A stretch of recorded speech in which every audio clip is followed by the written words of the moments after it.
আর যারা আমার চ্যানেলের নতুন বন্ধু আছে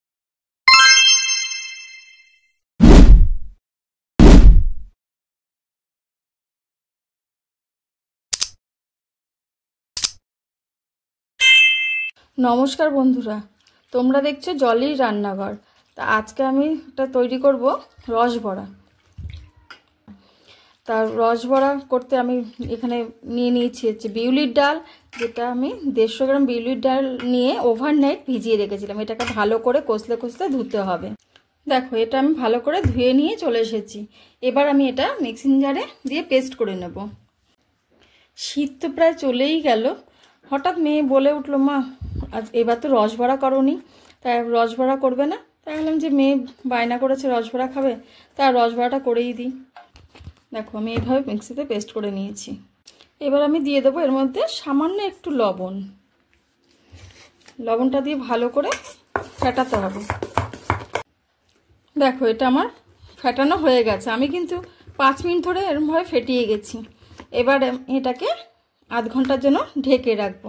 এদিকে আমি আধ ঘন্টার জন্য ঢাকা দিয়ে রাখলাম। এবার আমি একটা রসবড়ার জন্য রসটা তৈরি করে নেব। রস তৈরি করার জন্য একটা বাটি বসিয়ে দিয়েছি, তাতে দিয়ে দেবো একটু জল।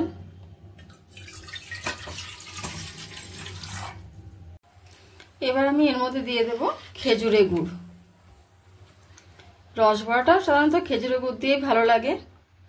খুব বেশি জাল হবে না, আমি একটা রস তৈরি করে নেব। একটা পাতলা একটা রস তৈরি করে নেব। রস করার জন্য রসটা কিন্তু আমার রেডি হয়ে গেছে। দেখো, এরকম রসটা থাকবে।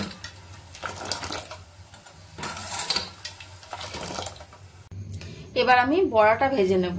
তার জন্য গ্যাসে কড়াই বসিয়ে দিয়েছি, কড়াইতে তেল দিয়ে দিয়েছি, তেল গরম হয়ে গেছে। এবার আমি একটা একটা করে বড়াগুলো ছেড়ে দেব।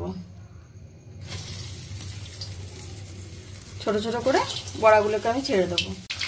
এবার আস্তে আস্তে একটু নেড়ে দেবো।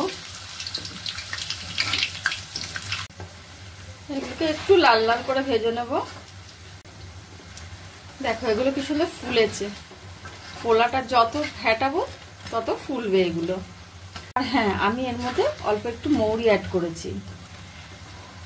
দেখো, আমার এগুলো ভাজা হয়ে গেছে। এবার আমি এগুলোকে তুলে নেব, একটা ঝুড়ির মধ্যে তুলে নেব।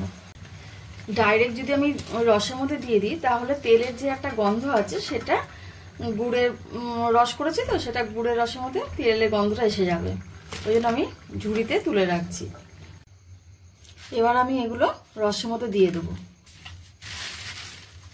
রসে দিয়ে ভিজিয়ে রাখবো। কিছুক্ষণ ভিজিয়ে রাখি, তারপর তোমাদেরকে দেখাচ্ছি।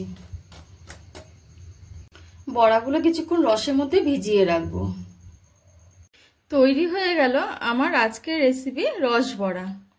তার রেসিপিটি তোমাদের কেমন লাগলো তা কমেন্ট বক্সে জানাতে ভুলো না। আর ভালো লেগে থাকলে একটা লাইক করে দিও। আর যারা আমার চ্যানেলটাকে সাবস্ক্রাইব করেছো, তাদেরকে অসংখ্য অসংখ্য ধন্যবাদ। আর যারা নতুন আছো, তারা চ্যানেলটাকে সাবস্ক্রাইব করে দিও।